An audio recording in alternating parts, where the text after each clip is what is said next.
my sessions at the moment, it is hilly fucked up because I'm training one of the weekends and change my thought process on everything. Oh, so it's my fault, is it? It's my fault. Basically, what I was doing was back and I was tagging a bit of bicep, and then Tuesday was chest and a bit of tricep, and then Wednesday was quads. Yeah. And then Thursday off, and then Friday was shoulders and arms, and then Saturday was hamstring. Yeah, but bro, every time I get to Saturday, I do. But when it gets to Saturday, bro, I'm in a pissed off mood, and my hamstring training goes to the shit. Yeah. So what I'm gonna do is I'm gonna change it so my back goes to the Sunday with my strongest body part. I'd rather do that at the end of the week. Yeah. And because Martin's giving me 2 free meals a week, and because I can bodybuild full time now, I'm going to train 6 times. So you're going to do it literally a single body part, everything. So you're going to do what, like chest, shoulders, arms, quads, hamstrings, back? Yeah. Yeah, but that's all right, because when you say 6 days, right, you like an arm and a shoulder workout are kind of like rest days kind of type thing. They don't, you know what I mean? They're not like training back or something. It's like we've said before, it just depends on how much volume you're doing and how much total work you're doing in the sets, doesn't it? Like, you can train every day if you do it right. You can split biceps and triceps if you're happy to go in the gym for 25 minutes. True. Like, it just depends. Like, there's no way... I physically couldn't get everything I need to do and everything else and train 6 days, and that's before even factoring in the fact that I have Arlena half the week now. Whereas if you've got the time, then, what else are you going to do sort of thing? It's because right now I can get to the gym, right? But my problem now is... I told you, I was going to try to go gym at like 2 o'clock. No chance. No fucking chance, bro. Not with the postal bullshit, yeah? But I finish the coaching shit at 12, and then I'm like, right, I might as well do some orders. And I'm there till like 3 o'clock, bro. Mm-hmm. And then I'm like, yeah, okay, go post office, 4 o'clock. Get back, eat a meal, 5 o'clock. And I go gym at 6:30, bro. You therefore do everything on the longest way. Why not just go to the post office on the way you go to the gym and go to the gym early? You could have your meal, take all your packages, because you've just said there, I have a meal, then I go to the gym, then I go to the post office, then I come back. Yeah, but bro, probably sit, play with the dogs and a little bit of the cats. My poo is timed. Yeah, my poo is timed. Fuck off. So when I eat my pre-gym meal, I wait about half an hour. I do 1 bar movement, then I wait about another 20 minutes. I have another bar movement, and then I go to the gym. You've got to remember, he eats his pre 7 hours before he trains as well, so he needs like a big gap in between just so he's ready to train. What time are you getting up? Me? Yeah. I just get up whenever, bro. No, but on average? About 9 o'clock. So why can't you go to the gym before? Why can't you go to the gym like 11? Don't question the truth. Kids been backwards all his life. There's no point. No, but see, I tell you what. The way my routine works, I like to be done, goes to the gym about 11. By 1 o'clock, I'm done with the gym. That's easy, that though. Always wants to do it the hard way. Listen, bro, I can't do that, bro. Because when I go to the gym, I come home and I want to go to sleep. I tried to go gym last week, in the morning, bro, and I was fucking angry, my whole day I was pissed off because I felt like shit. I like to eat and I'm fully loaded, then go to the gym. I was going to say that, Chudge, do you ever train in the evening? No, it's like you're a lot stronger when you're fully loaded with food. I've never trained in the evenings. Way stronger. Okay. I never train in the evenings. So I always train about 11, but I think because you adapt to that, don't you? Yeah, of course. I'll make sure my last meal's a little bit bigger. So I literally just had my cream and rice. So that's kind of a biggish meal. Then I'll get up, I'll do some cardio, like steps outside or in the gym if it's raining. I'll come back, I'll eat, and then I'll train. And that works. Yeah. That works perfectly fine. I've never had an issue being strong. So. Yeah, I find if I train later in the evening, I feel a bit too bloated and a bit too heavy. I'm the same way. And then also the gyms just doesn't matter what gym you go to, it sucks because it's busy. Yeah. So, and that puts me in a bad mood. I've been Ultraflex doing once on an evening. I kid you not, obviously it's a popular gym. I lasted 10 minutes and I was like, I'm going home. Can't stand this. It's my fucking tits in. Yeah. Whereas for me, but again, it's technically, if Riz doesn't wait till 9 o'clock, right? Technically, a 6 o'clock gym session's like a 3 o'clock gym session for me because I get up at 4:30. So really, it's that when you wake up, when you go to bed sort of crack, isn't it? Yeah, because I'm not going to sleep now, boys, until late, man. It's fucked, bro. It's fucked. Yeah. See, latest, I'm up at about 4:30, 5 o'clock.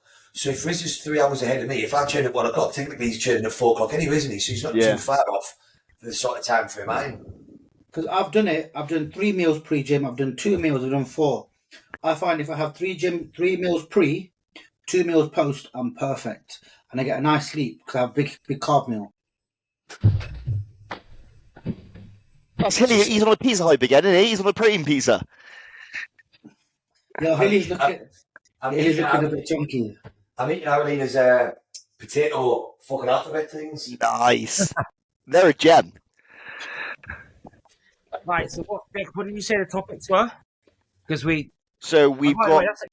actually, different breed, BMS 10. Correct. What did you say we were going to talk about? We got a shit ton of questions again. Like, I think we've got about 50. Well, Hilly's banging pots and pans. Hang on, give me 2 seconds, I'm done. It's because of these stupid ideas, right? I'm taking that much lactose on the morning.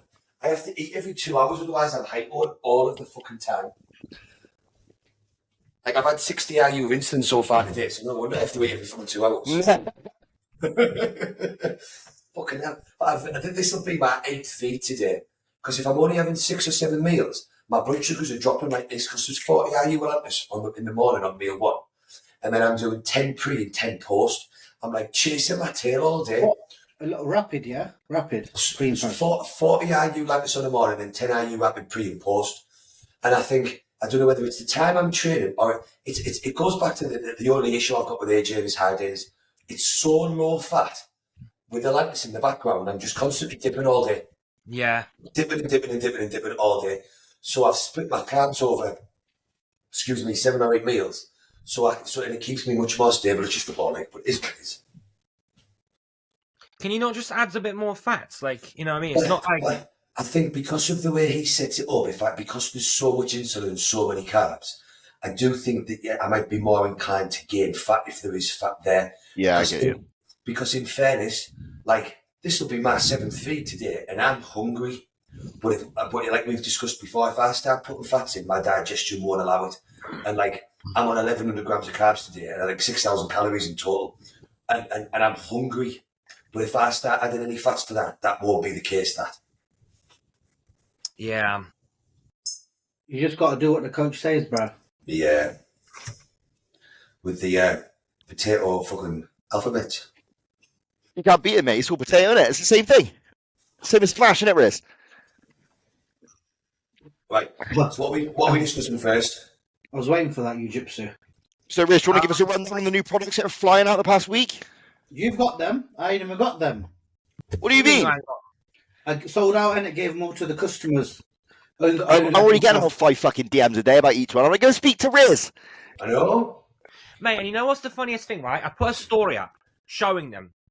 And then I put 2 follow-up stories on what they are. And about 10 cunts message, oh, what's Turbojet? Bro, watch the new fucking story.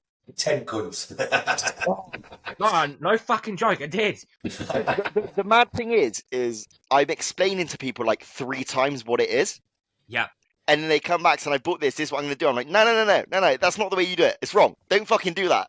Especially with the Turbojet.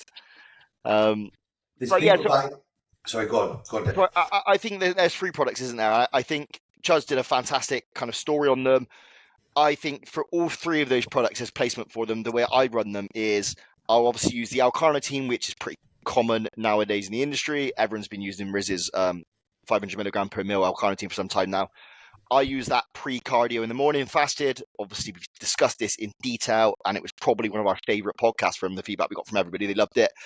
But in short, obviously, that just forces the fatty cells into the mitochondria to be used as energy. So using it in a fasted environment is really good for fasted cardio. Then I use the pump or the slice and dice pre-workout. I pin that at site where I'm training, obviously except from arms and things like that. So as an example, if I'm training my chest, I will pin 0.5 ml either side in the top of my chest. I will pin my quads if I'm training legs, and I will pin my lats if I'm training back. Again, 0.5 ml either side. And then the Turbojet is a sensitive one. Now, my concern with this is some people that have messaged me have absolutely no fucking business for using it or even questioning it at the moment. I've thought about 10 times the amount of people have messaged me and I'm like, listen, this is not for you, kid. Like, you've got something wrong somewhere. That's why you said that. Yeah, and I had a really good conversation with one of Hilly's clients today. Oh, God. He's got a Hispanic name, Marcus, the big lad. He obviously wanted to trial it. He's heard what Metaform about metformin, that sort of stuff, and he kind of just wanted to understand from my perspective how I would use it. And I think I use it a little bit differently, but I think there is a time and How do place you for it. use it? Tell us how you use it. So first of all, I just want to say it's not going to grow you muscles. Like, that is not what it is. Do not think you're going to pin it in your biceps and suddenly have 45-inch arms. That's not how it's going to work. What I like to do, or I think where it's best placed, is when you are extremely lean, potentially prepping coming up close to a show. For your weaker body parts that flatten off, that's where I would the priority would be to use it. So as an example, mine's my chest. So I would train chest where the fascia is already stretched, so I'm getting a decent pump. And then post-workout, I then pin it. So I've done a lot of research on where to pin it in muscle groups and how it kind of works and so on. So for people, and I'm not telling anybody to do this or endorse it, but for me specifically is how I would do it. So I would train, I would use a slice and dice pre-workout. Post-workout, I then use 2 mil in each pec. And I split that into 3 amounts, and I do 3 short ejections just below the pec minor. So almost to the upper part of the lower pec, as people would call it. And then what happens over time is that obviously the benefit of hyaluronic acid is that spreads or disperses. And then the way I see that working, that pump that I've got, it just holds. And then when that rolls over to the next week, my mind to muscle neurological connection with training is fucking phenomenal. Like, it's ridiculous. And as I explained to Juds, or we were just mentioning before we started recording, even if you use it pre-workout, that's kind of the feeling that it gives you, is that muscle is just extremely pumped. So I would just explain to people, or I would advise people, it's more of like a sculpting tool to a degree. It's not going to change how the muscle looks. If you're training like a prick, you're always going to train like a prick. You're not going to grow any muscles. But I would just say this is probably for someone who's got a little bit of experience in the gym, who's built a decent foundation of muscle, knows how to train, knows how to diet, ticks all the boxes, but genetically that muscle just doesn't respond as well as other people, or is poorly shaped, or whatever that may be. And that is my chest, unfortunately. So that's where I use it. I think it's best placed. I think people need to realize as well, this is a supplement, yeah, that is literally just the finishing touches. It's nothing else. You're better off buying the L-carnitine or the slice and dice, which is going to get renamed soon because everyone thinks it's a cutting tool, which it's not. Yeah, just call it like pump or something. I'm just going to call it big and full, like Medtech's gear, yeah? No, bro, just call it like big. Hey, bro, big, you got to pay me copyright if you're going to be using that, You're kid. going to call it like pump or like extreme pump or something like that. That's. I'm just going to full as a house. I think with the turbo one, the cycle enhancer, you've like Dex particularly had a weak chest, and he's researched this and looked into it in depth while building a very impressive physique and found a way of enhancing a weak area. I've never used anything like this because my body has always tended to be grown equally.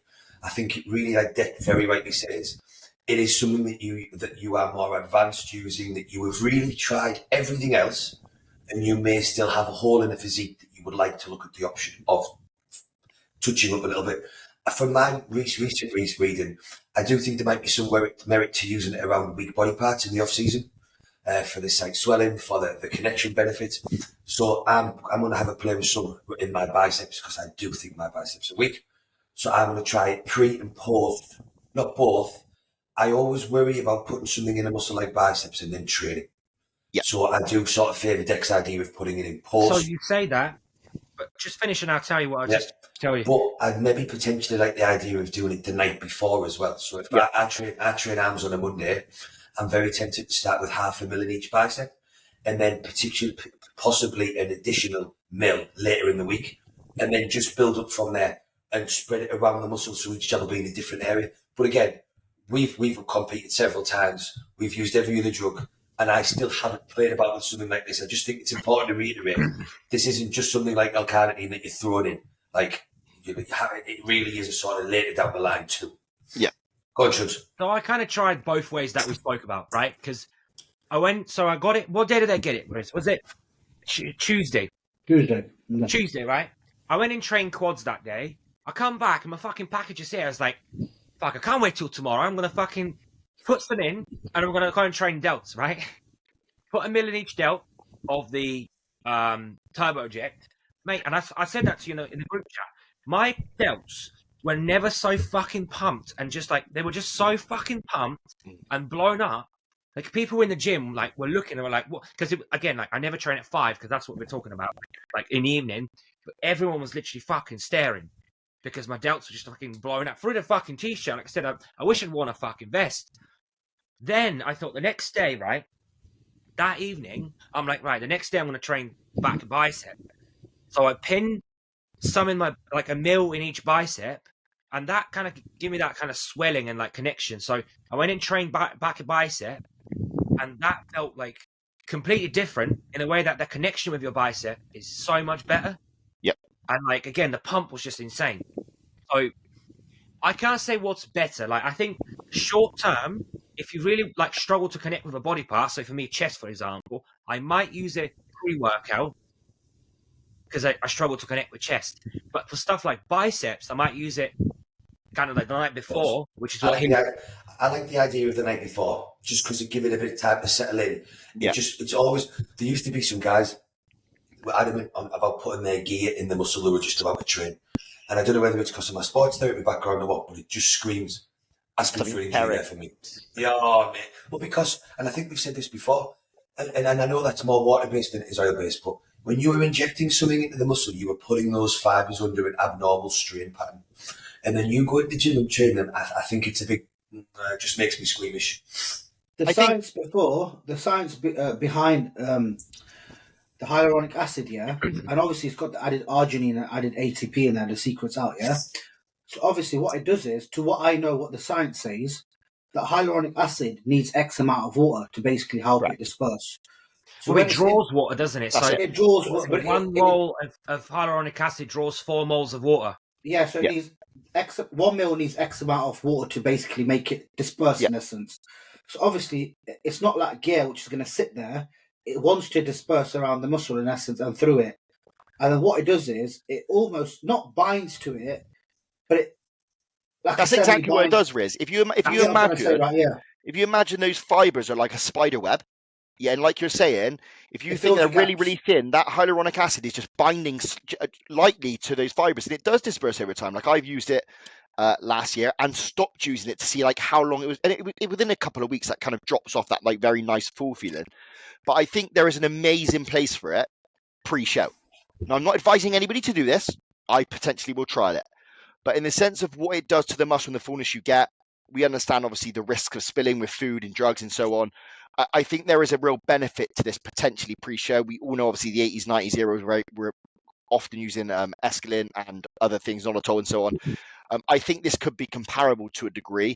That's what I'm excited to see. Showtime, how it looks. I don't know. See, for me, I plan on using it all the time now. That's why I said to Riz, I'm like, I'm taking 10 bottles. He's going to be like that Brazilian dude with his 74-inch arms next week. Yeah. Well, I said that in the group. I was like, if I haven't got triceps like Deck in like a month, I'm calling bullshit. I might just give me my triceps out to be an absolute prick. Like, why not? Just tumours. Go on. Sorry, I wonder if, so, because you're so lean at the moment, what about microdosing a bit of it daily for a week to see what they look? So just because instead of waiting until prep, like you're front facing, you're not that far off now, are you? Yeah, I know. So what about putting maybe a quarter of a mil in 2 parts of the pec on a Monday, and then moving it around either not this week, maybe next week. Yeah, pump up. And then we can do pictures Monday, Wednesday, Friday, or Saturday. Yeah. And we can see how the gradual looks that week. Yeah. But then it holds the week after before we then come out. I'm really intrigued to see this week, because this week I've literally replicated identically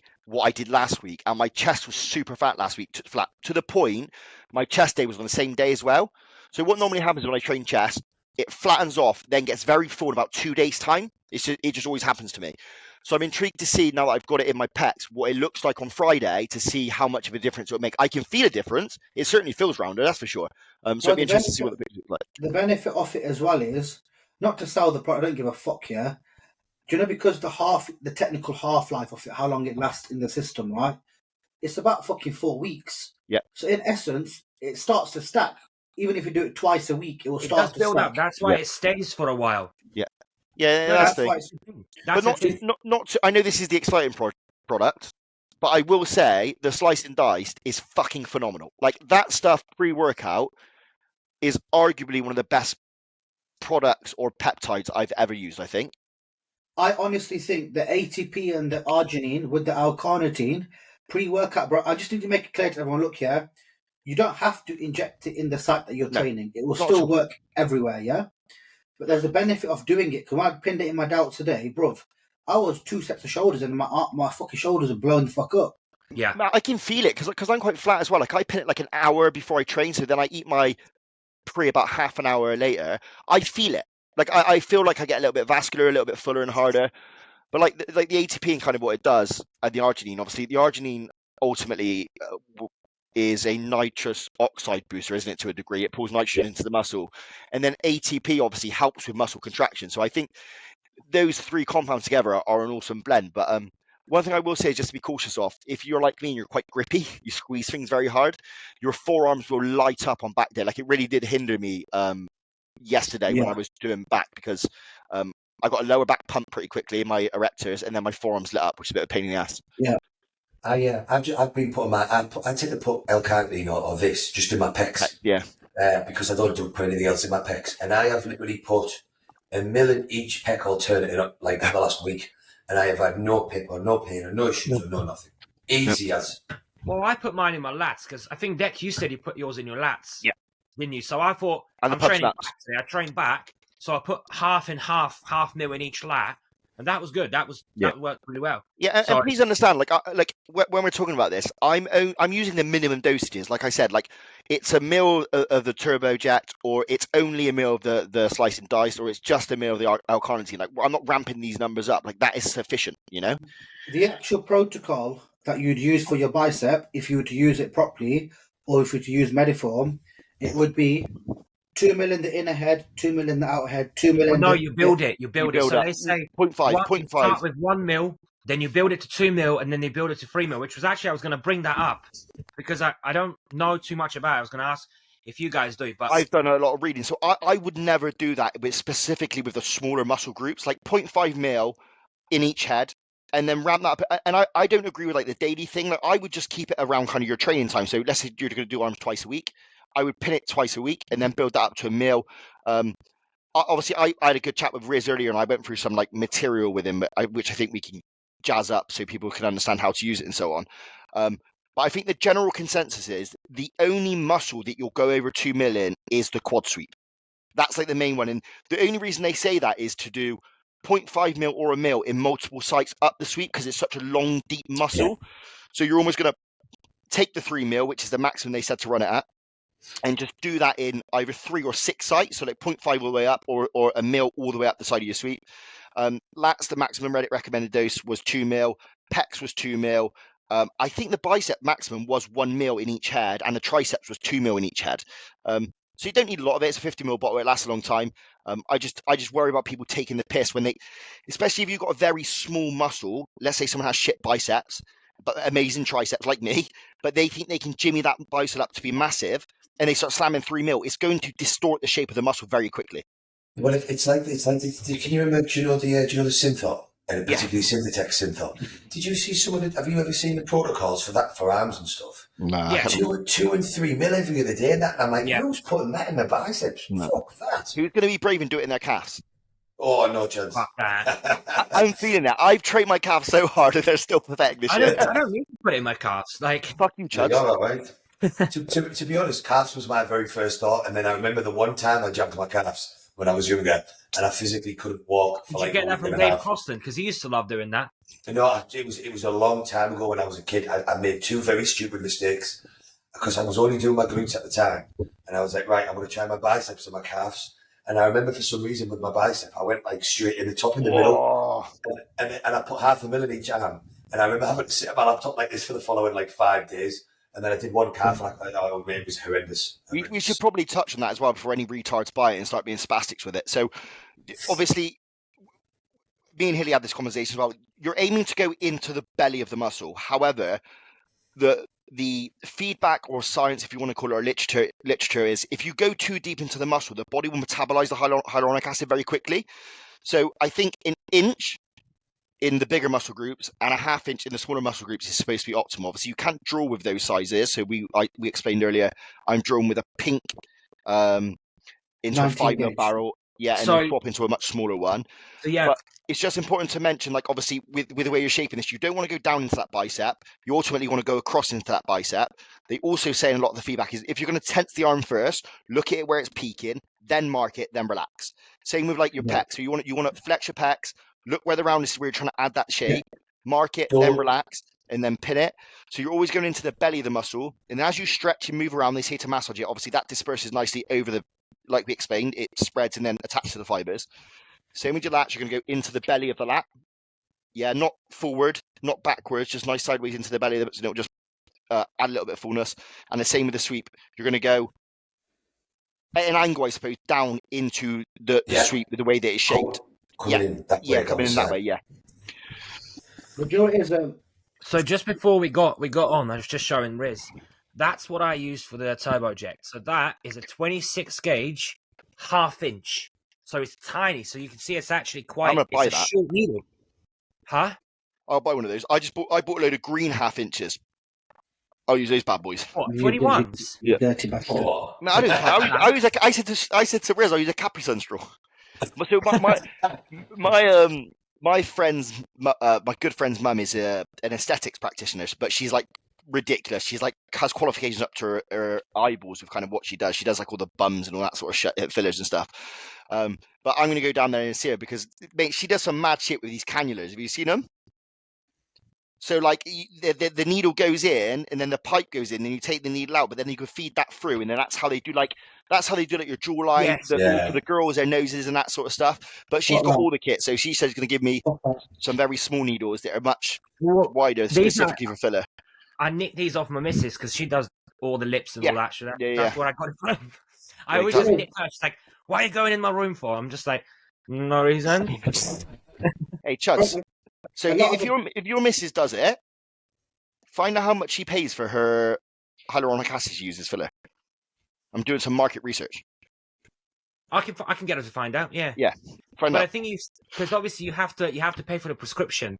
So what you do is like you go on like a wholesale thing, and then you have to pay for like a prescription. They prescribe it to you. So let's say you want to buy 20 bottles of like a dermal like lip fillers or whatever, and then you'll go on there, you'll pay for the prescription, and then I can find out how much. I reckon you can get that in Turkey quite cheap. Yeah. I was there. He was like, yeah. I've got. I think we Botox can as get well. it made pretty cheap. Yeah. Even to the exact milligram per mil as well of hyaluronic acid that they use, which I believe is 64 milligram. I tell you, what's the other products? The other product that's not getting much hype here is the liver one, but I've sold quite a decent amount of that. That's done very, very well. The cycle support, yeah, because obviously everyone's hyped about the pumpy ones and the fucking performance ones. The other one gets left in the dark a little bit. Do you know what I mean? Because there's just so many health products about that it's almost like not as interesting. But the thing you've got to pay attention with that is the amount of product you get for what you're paying. It's literally a fucking piss take. Comparable to the market, it's 50% of the price in terms of servings as well. You're talking NAC, glutathione, and TUDCA, arguably three of the most expensive compounds to use from a health supplement perspective. The price you're selling it at, it's a fucking steal. Bro, just TUDCA and glutathione by itself, that was obviously, if it was just that by itself, it'd be brilliant at 200 mgs. So the added things are just extras, right? The NS is just an extra. The TUDCA and the glutathione are the key ingredients in that one. Yeah. And that's subcu, not sublingual, isn't it? So it's a dropper. It pulls out 1/2 ml a time. It's a mil a serving, so you need to do 2 droppers, drop it out of your tongue. That's what I do whilst I wait for my vitamin C to mix, and then I neck it. If anyone's got to this part of the video, comment BMS Turbo, and then I want you to also send for another YouTube channel so someone will be like, fuck Christian Chapman or fuck Ryan Rhino, and I'll send you out a free bottle of cycle support, okay? Done. There you go. I think as well with health supplements, no one's ever as excited about looking after the health as they are about doing anything else. It's just the way life is. Yeah, and it does kill me paying £100 a month for my health supplements from JP all the time, you know. No offense to this. Yeah. Doesn't kill me, I'm all right. His range is very, very... A lot of people have asked me, oh, bro, should I take out his... I goes, no, mate. I go, listen, still use everything you use and just use if you've got the money for some extra glutathione. Yeah. If not, don't buy it. I reckon you should come out with all that stuff as well. And just, you know... Just because it's worth doing that, because if people are like doing that where they'll buy a bottle of L-carnitine a month, bottle of this, bottle of that, they'll just, you know what I mean? Yeah, I you was should do a saying, stack. I was saying to him the other day, I goes, bro, all Hilly wanted me to release was a salt shaker, yeah? And it has literally snowballed into like 5 products. It's a good thing though, because they're all quality products, and Yeah. you've took Yeah. time. Yeah. And not just that though, you haven't made random products. You haven't tried to compete with other people. You haven't tried to copy anybody. You've just created products that we all will use. That there was a gap in the market for, like L-carnitine, something that we've trialed, we've tested, we've been big fans of. I've been using for a while, as I've used. You know, like it's just this continuous thing of us continuing to be original. Yeah. Which Yeah. it's like Jordan. Jordan wants to make sure his products are of the highest grade. That's his originality. He wants everything to be patented products and and deliver quality products at a good price. And he went for that void of I'm going to make sure man are all of that medical grade stuff. Whereas everybody else in the market tends to just, well, they seem to be doing good, we'll just copy off them. Yeah. And that's it's a terrible trend. That, and obviously it's a common one because it's an easy one. But whereas you haven't done that, you've looked at what you want, what we use, and you've made it better. Like the L-carnitine, when I first started wanting to use that for fertility, I had to order it from Synthetech abroad, was a nightmare. Then I had to try and find it. And I was like, no wonder no one uses this shit. It either hurts or it's like the Synthetech one's 200 mg per mil or something. So I was going to have to dose like 3 or 4 mil a day to get what I needed for fertility. No one wants to do that. So then you stepped up. One was painful. You made sure we trialed yours. It wasn't, and that's just the difference. It's you seeing gaps. It's us testing stuff to make sure. It's just what Jordan did. Jordan was like, I am going to make stuff that I want my athletes to use. Yeah. He's following the same path, which is a loyal, honest path to go down, because that's what gets good business. That's what I said on the story. Like the other day, I said it. Like we're not just promoting the product because we're friends with Riz. It's more. This is good. If it was like you said about that first L-carnitine, we tried it. We're like, Riz, that fucking hurt. He fixed it. So you know what I mean? It's like we're all in really different stages as well, which is really good. That's what I explained to Riz. Like we were talking about potentially testing some IGF DAS, and it's like Hilly's off season. I'm pretty lean at the moment. Riz is rebounding. Chuds is just getting back into things. I think it gives us all like a wide spread of kind of every scenario that everybody's kind of going through and how they affect each one of them. So it's good feedback for everyone. Like Riz said, he's not going to chuck anything out, and it's obviously very well received at the moment by everyone. They're loving the product. So it's we're currently trying to make something that people think is impossible, but I think it's possible, right? 1,000 meg L-carnitine per mil. It's just that I'm going to try it first, but I think we can get it. I think we can honestly get it so it doesn't hurt. He's a fan of dosing it higher when you're on higher food. So on all of my high days, as you know, he has 1,000 meg of L-carnitine. Yeah. I just can't be asked to pin 2 mil sometimes, but he obviously sees merit in it, and I know a few other people do a similar sort of thing. Do you reckon that's obviously combined with GHS protecting body composition when you're pushing those food up? And I think obviously L-carnitine. So the huge benefit here, which we've discussed before, is L-carnitine helps release fat to be used in the mitochondria for energy. Now, AJ is very big, as I was saying earlier, on keeping fats low on his high days and insulin high. And we also know that L-carnitine needs insulin to be driven into the cell. So if you look at how his high days are set up, they are super low fat, super high carbs. And then he's using everything to drive the body to, 1, make sure fuel is maximal. And then 2, I think, is a main focus on body comp. So high carb day, super low fat, high insulin, high L-carnitine. So to your bodies, he's big on keeping the metabolism spinning and fueled. So it makes, there's a lot of sense to it. Right, should we cover some more topics then, boys? What we're going to cover today? What do we say next, Deck? You were the man with the plan. We have got Olympia rundown. Olympia. So my question is with the Olympia, couldn't Nick Walker have done the wheelchair division? He should have. Mate, fucking imagine that. That is genius. He would have been like Mr. Olympia, wouldn't he? You saved that one all week, hadn't you, Chad? You were buzzing to get that one out there. He's been dying to put that out, hasn't he?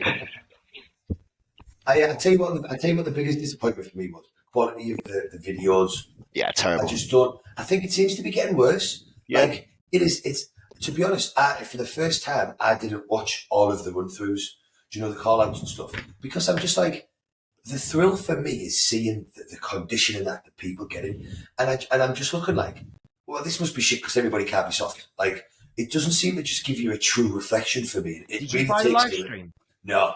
Bro, it was $75, mate. Yeah, it was. To be fair, though, sent me a link on Twitch, and I just watched till neck. To be fair, though, everyone did say like I can reel off like a handful of people who said everybody was on. Everyone did say everyone was off, like literally not off, like as in amateur standards, but for Olympia that nobody actually slammed the door on condition. Not even Derek. Like everybody said that they were going to be on. But Deck, it's so hard. Like Dave Palumbo obviously covered it, right? Yeah, spot on. These guys are competing at 11 o'clock at night. Yeah. To what I know for a fact, everyone here looks like a bag of shit, mate, at night. Yeah, especially being £280, like the amount of food you would need to eat to stay full, there's no way, unless you're hammering diuretics, you're not going to have some sub-Q fluid. Well, I was watching the Cutler cast earlier today, and they were saying that this last year the mistake was they told them to be back at like 7 o'clock and they weren't until 10. So they fixed that and told them to be on at 9:15, but they still weren't until 10:30. And I mean, Jay Cutler, in fairness, because he is so clever, he was like, these guys know they should be altering their schedule weeks out, which is fine, and that might help. But I still don't think that's going to help with your cardio or whatever it's called with it. I still think your body knows it's night time whether you like it or not, and it's going to hold food. And this is what they were saying on the Cutler cast today, is that the show started at I think 5 or 6 o'clock. And they ran through like 5 girls' classes or 4 girls' classes before they got the men. And then Jay Milos was saying when they were doing it, it was like 12, 1, 2 or 3, and they were on first. And like, I appreciate they might be keeping people till later on for whatever reason. But like what you've just said there, Dick, you've got a group of men, the best in the world, right, that are all at the lightest 225, 230 pounds, up to 300 pounds by Samson, right? Yeah. We all want to see them at their best. Everybody's paid for them at the best. And then to put them on stage at 10:30 at night, 10 o'clock at night, it's a fucking joke, I think. And their logic behind it is just bollocks as well, because they're saying that they don't want the other competitors to feel bad if people get up and walk out. You've already sold the fucking ticket. They're paying for the whole ticket, so it's not like you're losing any revenue. Why are you trying to protect people's feelings in the other categories? Like, everyone is there for the freak show. Put them on early, and if you want to, put classic on last because they're smaller, they have less muscle. Put them on last because it's easier for them to hold it, you know? Or put men's physique on last. Still a big fan base. Yeah. And that for me counts out anyway, because a lot of people that have, like Milos said, he didn't turn up till 8 o'clock halfway because he doesn't want to watch the girls' shows. No. So I think that the people that want to see the girls compete and are going to cheer and shout and be invested will stay to watch it. The people that are either turning up late or sat on their phones, ignoring the girls anyway, and what's the difference whether they've left or whether they sat there on the phone talking, ignoring them? There's no difference, is it really? No. Or something that they said on Bro Chat actually was make it into a 3-day show, right? So maybe like Thursday, Friday, Saturday. And they're like, yeah, but then at that point you're paying for the venue like for longer. But it seems like they've hired out the venue for like the whole week. Yeah, I saw that. Yeah. So it doesn't matter, does it? I think the whole setup is just a little bit backwards. Like Milo said, if you go back to his last Olympia was always on at noon. It was never not at noon. And that's not a hard thing to do. Like, if you were to do all prejudging on the first day in the afternoon, that's when you're going to get people the best. And then fine, put the finals or the late show on super late so everyone gets the entertainment side of things. That's cool. But what we want to see is purists, is the people at the best possible condition they can be in. And the way to do that is put them on in the afternoon when you did the 2-1-2. Yeah. And that's why the 2-1-2 look bang on. I think they need to just scrap the 2-1-2, yeah? Because, bro, listen, the 2-12, yeah? You've got two 12 guys that have just won the Olympia in the last 2 years. They need to make it all one class, bro. I'd love to see them. I would love to see the 2-1-2 guys stood within the open guys to see if they look ridiculously conditioned compared to them. They will be. I think you say that, Riz, but that's the top guys. That's like 1 or 2 guys. Yeah, but bro, I don't know. Take Rob Taylor, for example, right? He's probably like at the Olympia, maybe like in the top 10, I don't know, whatever, right? But he ain't placing, he isn't even getting a look in. And plus at that point, it just becomes such a massive class to have just one open class. Yeah, and I don't agree that they are true 2-1-2 people. They were just like earlier in their career. Like, it's not like they're not holding 240s very well. Like, look at Derek and Hadi. Like, they look fucking phenomenal that way. It's not like they're over muscled or blew their proportions out. They were just on that trajectory over time to get to that musculature where they're in open, you know? I just want whatever Derek used in his lats, bro, because his back look immense, bro. So, obviously, as you know, I was going fucking bananas about this. I've watched all the videos around it, and I actually think there's a guy called Anabolic Scientist. He could be right. Well, So lymph I nodes. thought it was slight enhancement for how equal they were. Me and Hilly spoke about this because either he's hit a front lat, marked it like I said with the turboject, and then pinned at that point where it flares out in his front double, or it is his lymph nodes that are swollen, which would make sense if you've pinned very close to the shell, or you're just feeling really run down. But Some bro, people are saying it's tan. No. No. I think I've it's a had swollen lymph combination. nodes before when I've had a cold, and it's fucking painful though. It's horrible. It hurts. Someone said though that he had the same lumps there last year as well, did he? Someone said when they looked at the pictures. Maybe it is Someone SEO though. I did say that in the last podcast. I feel like his physique does look very drug forced to me. I really think it does. Yeah. I think he's fantastic, bro. I think he's so good. What's mental to me? Look, I don't think I think Hadi won quite pretty decisively as well. What is crazy is that they. So I think it was closer in the finals. What was crazy is they had Derek up in the prejudge, and that's bonkers. Like he was flat. His legs were small. He was softer than I thought Samson and Hadi, and then he really brought it in the finals. But I can't see how they had him ahead of Hadi in the prejudge. Bro, I've looked at pretty much every shot, yeah, and in my opinion, bro, so right, Derek smokes him on the back poses, yeah, bro, absolutely annihilates Hadi, yeah. Back lat, I give it to Derek as well, but his back just better. I think in the side poses, it's pretty close, but Hadi's got a better chest. Everyone just keeps saying his side leg, but it's not just a side leg pose. It's like Hadi's upper body is so much more developed and harder in those side shots. Like I think he blows him away. Who do you think wins the front shots? Do you know what? Everyone says Hadi, but I actually prefer Derek's look. See, I think Hadi wins the front double. I know Derek looks beautiful, but Hadi's legs are phenomenal. He's hard. He's still aesthetic to me. He's got a wicked V taper. His waist is nice and tight. I don't, and obviously Derek looks, his worst shot, in my opinion, is the front lat. His front lat shit.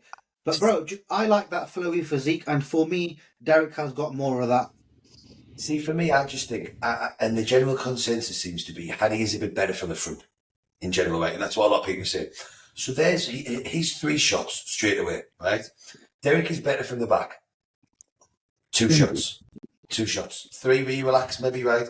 Then the side shots. Pretty much everybody says Hadi. So I don't see, again, like what you said, how Derek was winning from prejudge, and then I would have had Hadi as well, personally. But I can also see, like we've said before, from a business sense, no one's knew he's Mr. Olympia in the rest of the world for the last year. He doesn't speak English, so Derek makes a much better, and especially when we go back to like when we were talking about moving the Olympia and shit, it's a very American-based production. It's all there. I can see them wanting Derek to be there and all that sort of bullshit. I think it's hard to say because, again, it's like they were so close that it literally just becomes a matter of opinion. Yeah. For me, I would have had Hadi. I just prefer in the front shots. I think Hadi wins. That's just me. But because I prefer those like denser type physiques, like Nick Walker, for example. Yeah. I prefer Nick's physique over Derek. I do. Yeah. I think he would have really disrupted it. I think he would have thrown a spanner in the works because of he would have been the anomaly. Like he doesn't miss. He's always on, and I think he would have been the anomaly, which would have made him get a look in. He's like the mix between. Well, I actually think I agree with what you're saying there because it looked like he brought up what he needed to bring up. Yeah. And whereas we're going, everybody's going, well, Derek from the back, Hadi from the front, because one's softer this way, but Nick's just hard everywhere. Yeah. So if all of a sudden Nick's solid from the front, solid from the back, he's in better condition than Samson, he's fixed his weaknesses, does that then put him shooing maybe for a first, for like top 1, 2? Because, like you say, oh, well, Derek from the back, oh, Hadi from the front, oh, this and that. And then all of a sudden you've got Nick going down in circles that's just bob on from every fucking angle. Yeah. And like Nick's taking the back lat, maybe not the back double, like not to knock Derek, like that back double is Phil Heath-esque. Like it's ridiculous how good his back double is. It's phenomenal.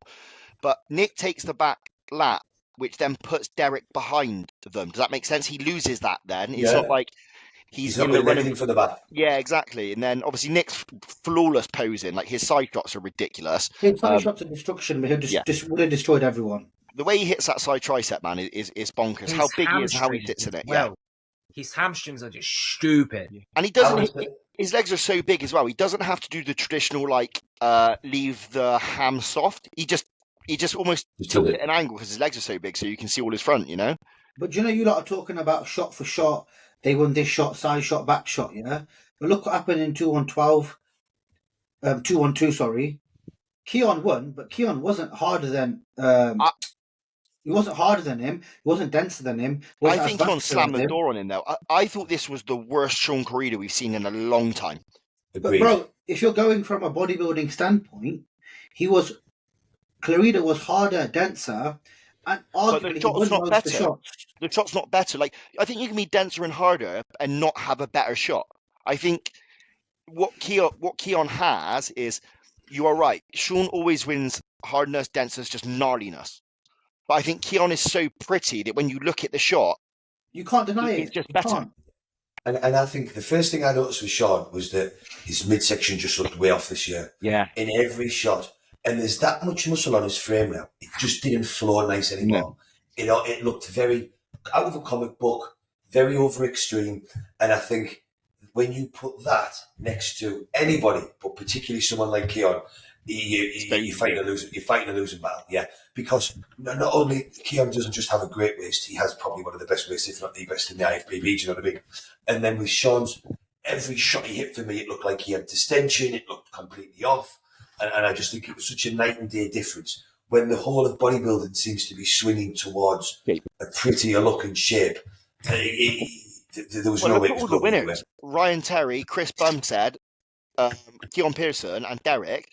Like, they're arguably four of the most shapely people in those divisions. What a fucking win for Ryan Terry, by the way. I was ecstatic about that. Yeah. My man's never ever gave up as well. He's an OG off the scene, bro.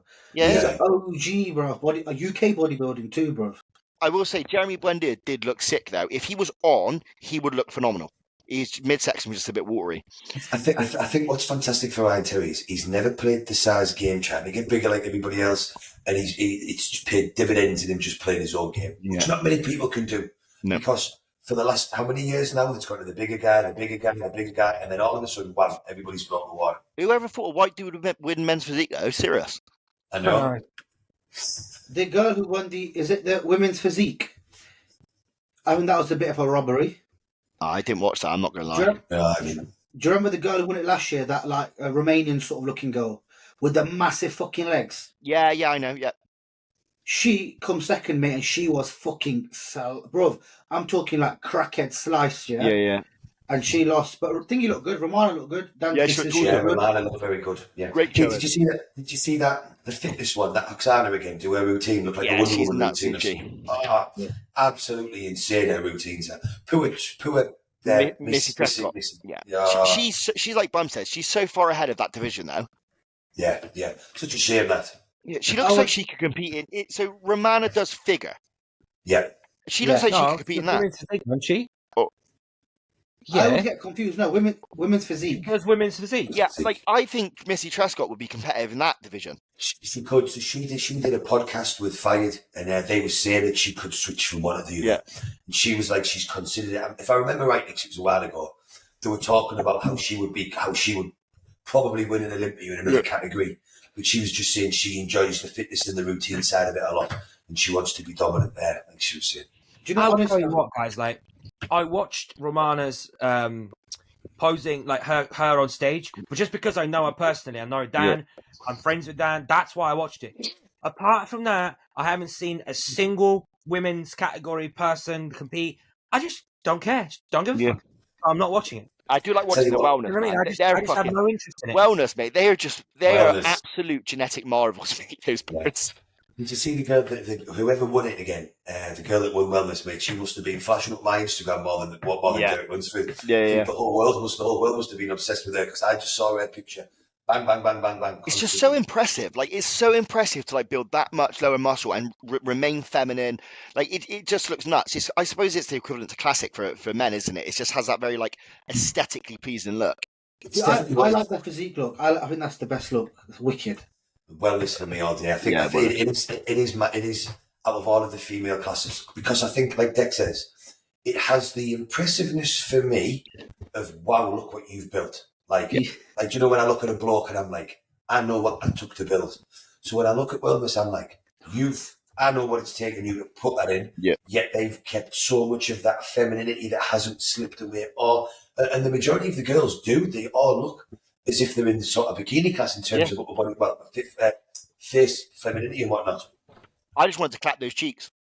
Yeah, there's that as well. I was saying to Dan when I was talking to Dan a few days ago, I go, bro, you know the fact that Romana's got to the Olympia, right? In itself, bro, is It's what not. 99.9% of us will never ever do. Uncomprehendable for 99% of people as well. Bro, just to step on that if I could step on that stage, even as a judge, yeah, or just someone, a little background dancer, I'd be like, yo, mate, I'd put it on the wall. I'd be like to my kids, that was me on the Olympia stage. Yeah, man. Well, it's the epitome of bodybuilding, isn't it? It's like it's that level. Like, it's just bonkers.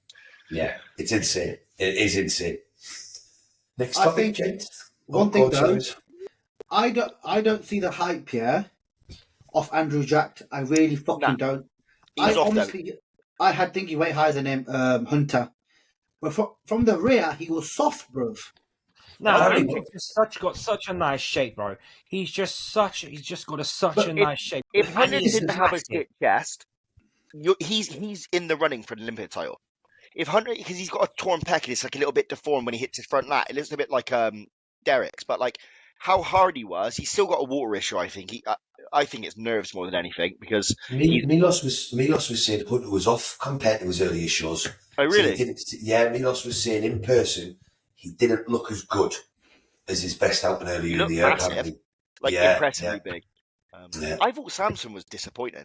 I know he's British. We all love him. I know, but I just either that or stood next to Hunter and Derek. He was exposed. I thought his midsection was really cloudy, like especially in his like front lat shots, his front double even. Like, granted, you can see his abs, but it's extremely cloudy. His legs were huge, but I thought they didn't have the detail he had at the Arnold. I just thought it was I don't know. I expected really, really impressive things. I think the hype probably got to him because he was so hyped going into the show. Everyone was like, "You're gonna win." So I think it probably just got to him a little bit. So probably just nerves. But on the basis of shape, I think he wins. Yeah, if I was judging, Samson would have still won for me because I just think he's the right bit of everything. He's not as hard as in the two, but he's huge. He's got the flow, the shape. But apparently, I don't know if the lighting with the way the background is and everything just throws his skin colour off. Maybe with what we see because there was obviously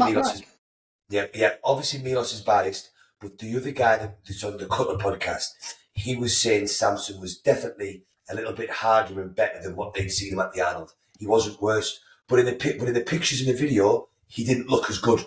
And they had I believe it was 3 of the judges had him winning it pre-judging. Yeah. Which is nuts.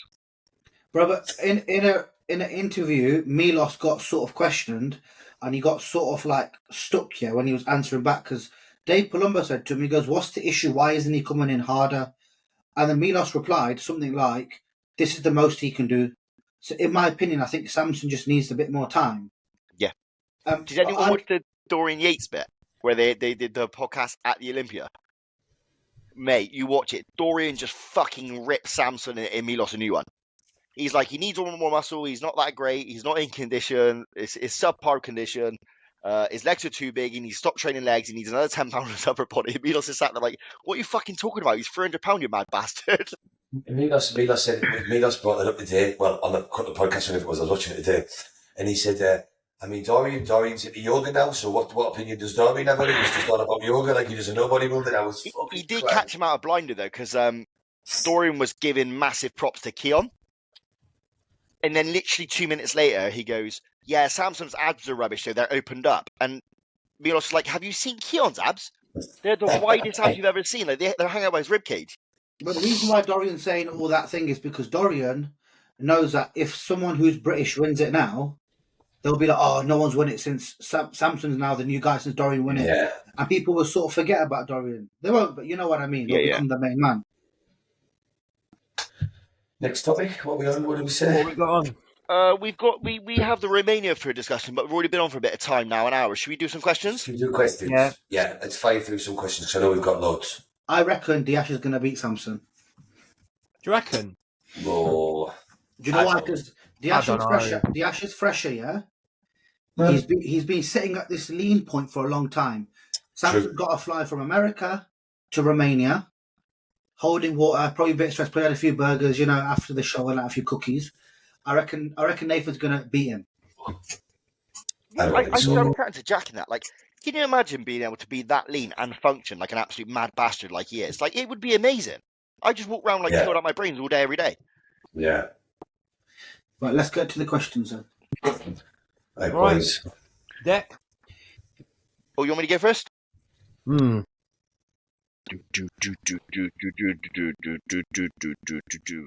Okay, would you use slice and diced all year round instead of L-carnitine? We've just covered that. We use L-carnitine pre-cut. It is L-carnitine, bruv. Correct. It's like I said, it's an L-carnitine base, but with other bits added to it. Yeah, I just wouldn't want to use it pre-cardio, especially because I use the bike. I should imagine my legs would blow up like a fucking walrus.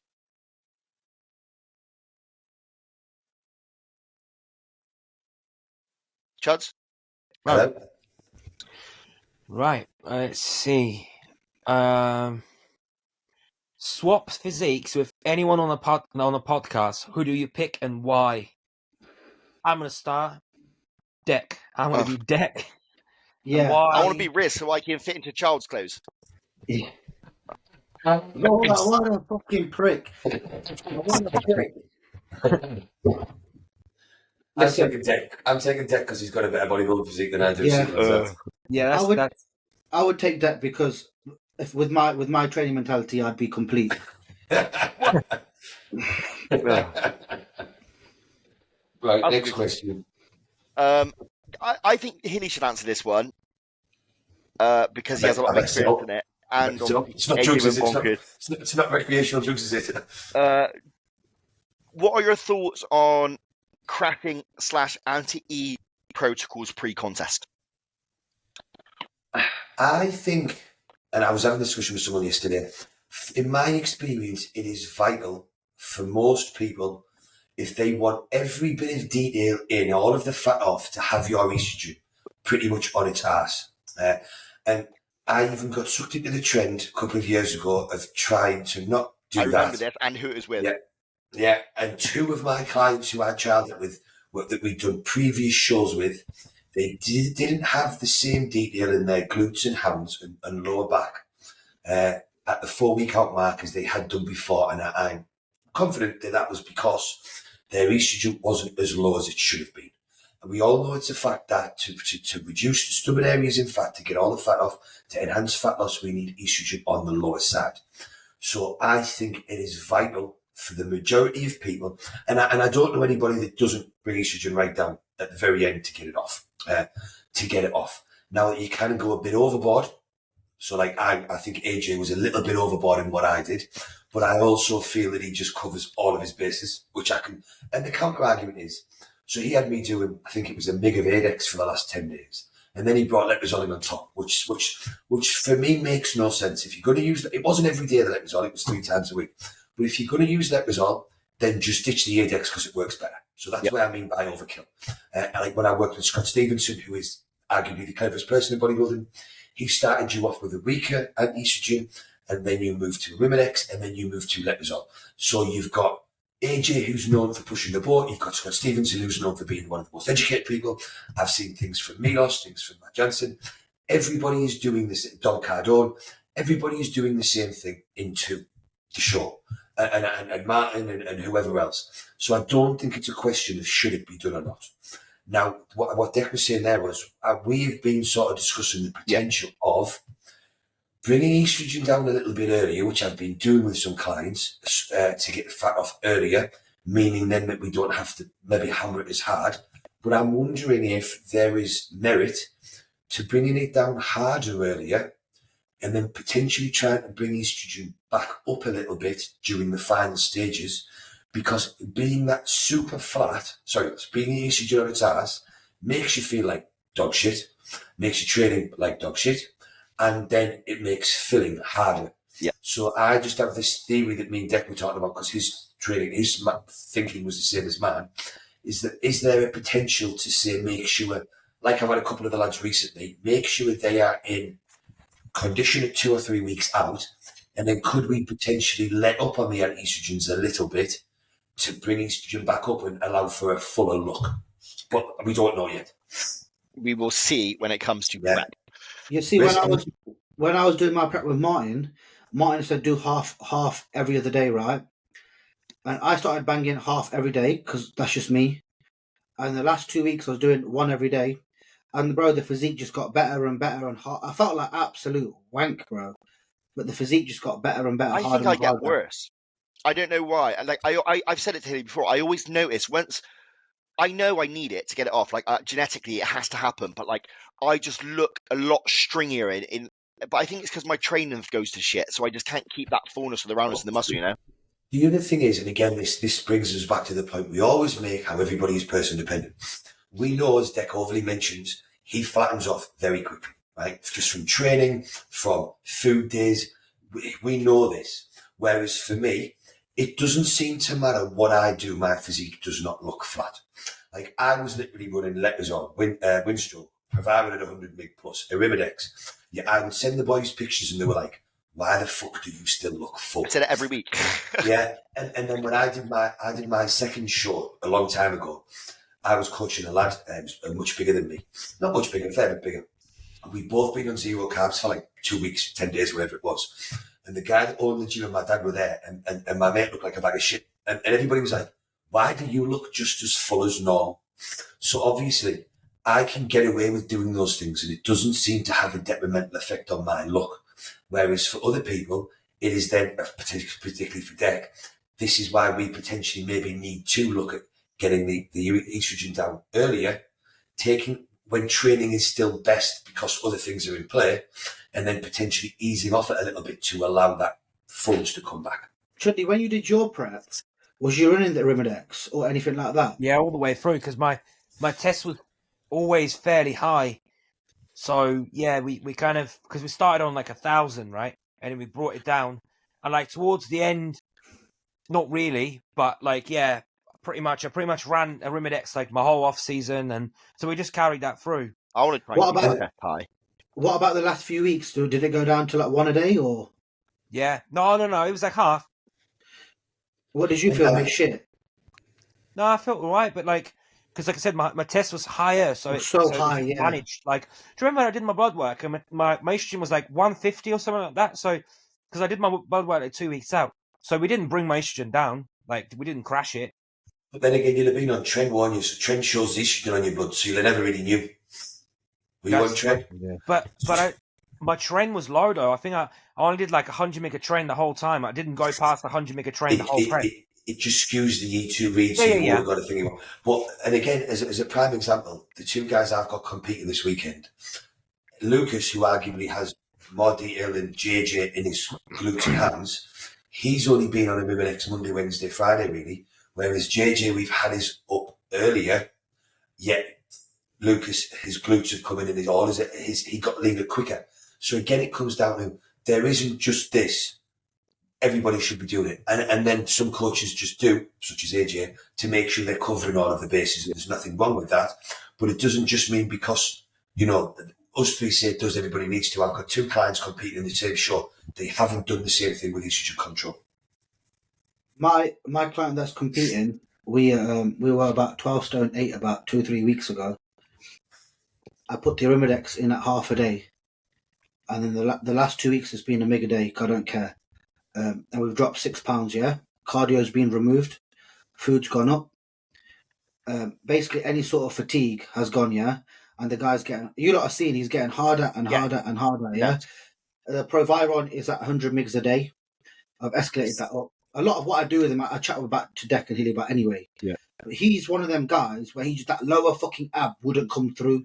It would not fucking... And it was driving me mad because you can see it, but it's not... Do you know men's feet is just fully flat? Yeah. Since we brought the ADEX in, bro, the guy's nails now. That's really common though, isn't it? As men, like when our estrogen, this where we like to store the fat around the love handles and lower abs. But I think really, the way you've played that is spot on, and I think this is kind of what Hilly was saying. Like you're offsetting crashing the estrogen because you're feeding him up early repeatedly. Does that make sense? Like you're polishing that now, and I think that works.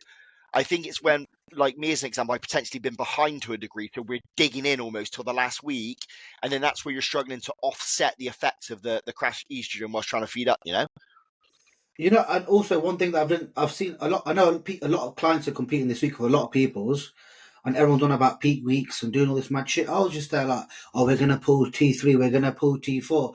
I'm in the mindset of listen, mate, I've done four fucking mock loads with the motherfucker, yeah, Leave on as if. T4 and T3 as it is. I'm keeping it as the fuck it is, Yeah. bro. I'm not changing shit. I'm not. I don't And care. that last look was as good as it gets. It's just replicating that now on show day. I sent Hilly 4 pictures, yeah, of the guy at 8 o'clock, 12 o'clock, 2 o'clock, 3 o'clock, yeah. Hilly goes, obviously, to us, like, we see the difference. I showed D. D goes, yeah, picture 3 looks about right. He said the same. I said the same. And that was literally just doing simple shit. Nothing mad. Well, look at James at the weekend. James wasn't even meant to be competing on Saturday. He literally checked in on Wednesday and I was like, we're going to run another mock load. And he went, I can go to Denmark tomorrow if you want. I was like, fuck it, go to Denmark. And we literally just did the medium day on the Thursday, we literally just did a low day on the Thursday, we manipulated water on the Friday, and we put a diazide in at 5 o'clock. I give him from 0 carbs to, I think, 300 grams of carbs, nothing before bed, because that's what we'd done the week before. He had 2 meals, 50 grams of chicken, cream of rice on stage, and it wasn't like he wasn't on a run of pro shows trying to bat his way in. He literally just fucking banked carbs straight away. Was that a full diazide you dropped in? Yeah, because he had capsules. Yeah, and he can run it. Like he's got that physique which just ain't flatting that out for no. Well, again, that video I sent you. So he landed in Denmark on Thursday on 0 carbs, and he'd been about 50 grams of carbs on the Wednesday, and he'd been 50 grams all week. So the man should have been flat.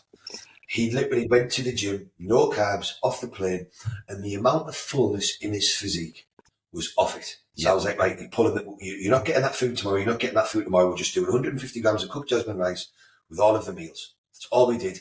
Does he agree with you that he's full, Hilly?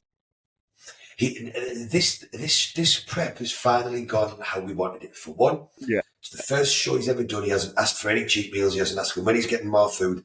I think he learned his lesson at the start of the year. He just needs to shut the fuck up and dig in. I think that was a big wake-up call for him, where he'd come second last year, and then this year he didn't get a look in. So I think that was a real kick up the ass for him, which some people need. And then finally, when I was talking about food, he was like, no, I don't want it. No, I don't want it. Because he's finally seen that he doesn't need to be full. He needed to be flat. Yeah. I think the other good thing that we did is, because of the junk he puts away after shows and in the off-season, there would have definitely been a build-up of visceral fat in his midsection. Yeah. Because those comparison pictures I was sending you, even to his best look last year, and that's because we did 2 5-day DMP runs on 0 carbs. And I think that has forced his body to burn off the visceral fat, and that is the big difference in his midsection. Yeah, and props to him. Obviously, we didn't dig him out at all, but we always said about his midsection control, and on that video he put up was flawless. Yeah, so huge congratulations to James on getting your pro card at the weekend, kid. Very well fucking deserved, brother. I was watching a podcast and Chris Asita said something and it really stuck in my head. He goes, the best thing about bodybuilding is there is no rules in it, yeah? Yeah. And that to me was like, you know what? Just because X, Y, and Z does a diet, I don't mean I need to. Nope. I need to just do what's right for that person. And a good coach will be able to do that. The shit coach will be like, yeah, just chuck a diazide in, chuck an aldactone in. Yeah. That's it.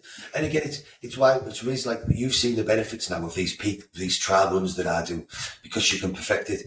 And we'd done a trial run with James the week before, and we used the diazide in the trial run, and then he checked in 7 o'clock, 10 o'clock, 12 o'clock, 3 o'clock. So last minute he decided to do a show. It was no drama for me. I was like, we're just going to do what we did last week because it worked fucking perfect. No stress. He was relaxed. He was chilled. Same with the boys at the weekend. We knew I knew exactly what they were going to do after their second trials 3 weeks ago. Now both my clients, and they're both first timers, are like, honestly, I never expected to be this relaxed and feel this good at this point. And it's just because the more information you gather before, the Dex prep next year will be probably the most unstressful thing he's ever done in his fucking life because of what we've done now. Until I lose my head, so I'm phoning Riz. I'm like, Riz, I fucked it, mate. I fucked it. I'll step on stage, deck will come off wet, and I'm going to smoke him, bruv. Never happened. No, I'm excited. Question, Church?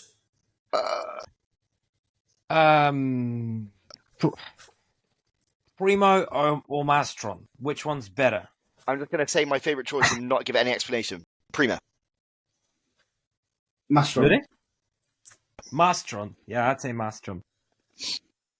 I'd go with Masteron if I had to choose, simply because I don't have to put as much oil in. That's the reason why I said it. And it's cheaper. And cheap, For most people. Like, we don't give a fuck, but for most people, clients, they always are like, right, I'm going to use Masteron because it's cheaper. Yeah, I do think that there's more merit in Primo because it does seem to have a better impact on controlling estrogen in terms of bringing it down for most people, and it does have a positive effect on nitrogen balance. Yeah, cool. So I think, I do think in terms of if I only had 300 milligram to use and I had to pick, I would pick Primo. But if I've got a limited amount of both, and then I'm probably maybe potentially go with Masteron. Yeah. Deck? Or I've should I got go a question. Where are your favourite pinning sites? Lats. I like delts, triceps, lats. Yeah. Delts, rear delts and quads. Mine are lats, quads, pecs. I tell you what, props to Deck, because I am now doing all of my jabs every day with a slim pin. Yeah. Whereas before, I could never be arsed loading them up. But I had 2 bad ones with an orange 1 inch, which have always been fine. I thought, fuck this, I'm not starting myself with them anymore. And now they're an absolute walk in the park. You don't feel them, do you? It's mental, especially if you're doing smaller dosages. I'm even getting them in my delts fine. Yeah. So now I'm just doing both lats, both delts, both ventral glutes, and I'm just working on them. It didn't matter. I've never pinned my glutes once. I've never pinned my glutes. Never. I tell you what happens when I pin my glutes, I get lower back pain. I don't know why, but I get like almost Glute like tight. sciatica. Like, Yeah. do you get that? No, the reason I never did it is the first injection I ever tried to do was in my glute, and it just hurt so much it put me off for life. Like, it was because I was really fanny with it, playing with it. And I was like, I'm just banging it in my quads, and then that was it. When you inject, do you inject like a dart, or do you do it quite slowly? Nah, I push. Yeah, I push it. Yeah, I break the skin barrier, then I give it a bit of a push. Yeah.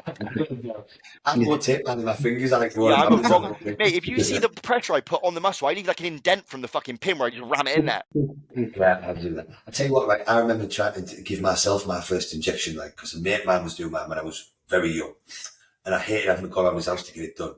And I literally remember chasing myself from my mum and dad's house on the landing with this green pin. Yeah. Like, going to jab myself and like running away. Yeah, I can do this. The most embarrassing thing ever. I think rear delts is the best spot. I can fit in so much yeah, gear but in there. you've got to have someone else to do it for you. Yeah. And I can't be bothered for that. Mate, my missus is I special do my own needs. shots. Like, I pull my fucking rear delts up, and she pins my crap. Hilly, you got Aralina now. She can pin you, bro. Yeah, she imagine can, going into school, into nursery. Oh, I pinned my dad last night. The way she hit me, did you see my story where we were painting each other's faces? Yeah. So she's got this thing for eyes, right, which is apparently quite popular with kids. So she went to go to put it in my eye, and I went, Aralina, nothing in anybody's eyes, it's naughty, right? Yes, Dad, yes. Okay, she says, okay. And then she's painting my nose, and she just went, bang, fucking straight. I kid you not, right? Big paintbrush full of paint in my eyeball. And I'm looking at her, and she's laughing, and I'm like, oh, hey, guess what I did this morning? I took her all the way to nursery, and I'd forgotten to put her shoes on. Because like Wednesday, so I take her to nursery, and the man picks her up. So I have to make sure she's got all the stuff in her iPad and this and that. And then we get in the car, and she always wants something I don't have. So when we sit down in the morning, I'm like, do you want an apple? Do you want some blueberries? Do you want, have you had everything you want? And we get in the car, and she's like, apple, Daddy, apple. So I have to peel the apple for her. So because of this, I forgot, but we got all the way to nursery till I open the car door, and she goes, shoes, Daddy. And then she goes, silly Daddy, shoes, Daddy, silly Daddy. So then I drive all the way home with her just going, silly Daddy, shoes, silly Daddy, calling me silly Daddy every 5 minutes. I was like, kid, pushing it forward. Backhand in a minute.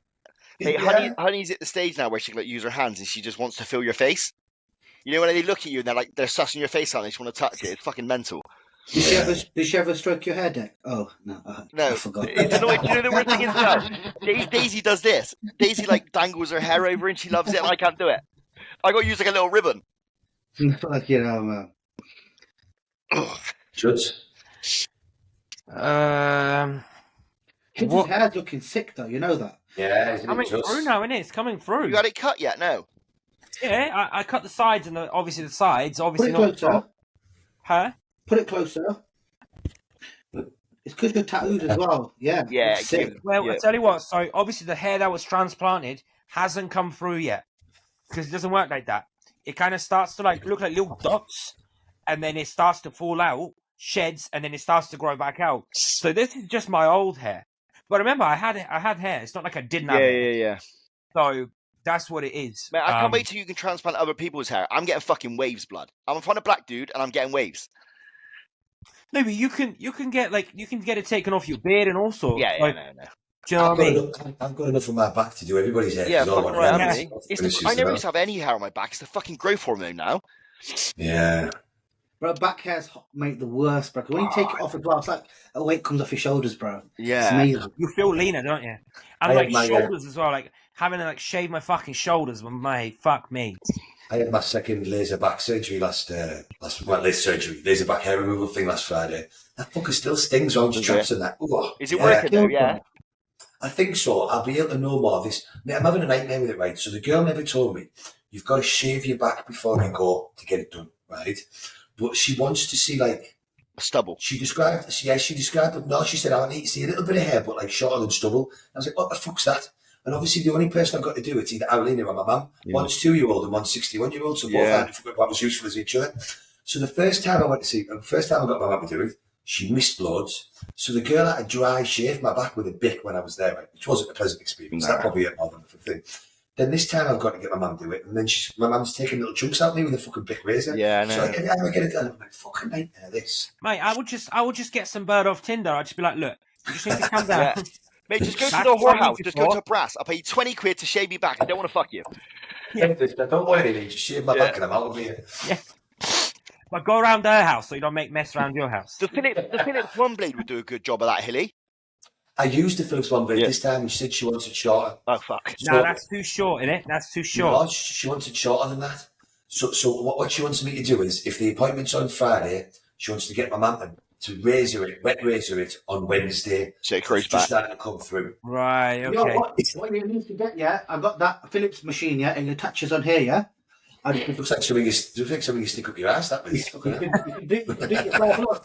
Stop playing with these toys, Rez. Look at that. Nah, I just get my missus to do it. I can't. I don't even Yeah, I mess get my about missus to do it as well. with any of that shit. Yeah, well, I would normally, but I don't have a missus now. That's what I said to you. That's what I said to you. Just go on Tinder, yeah? Match with a bird, get her to come. Go around their house.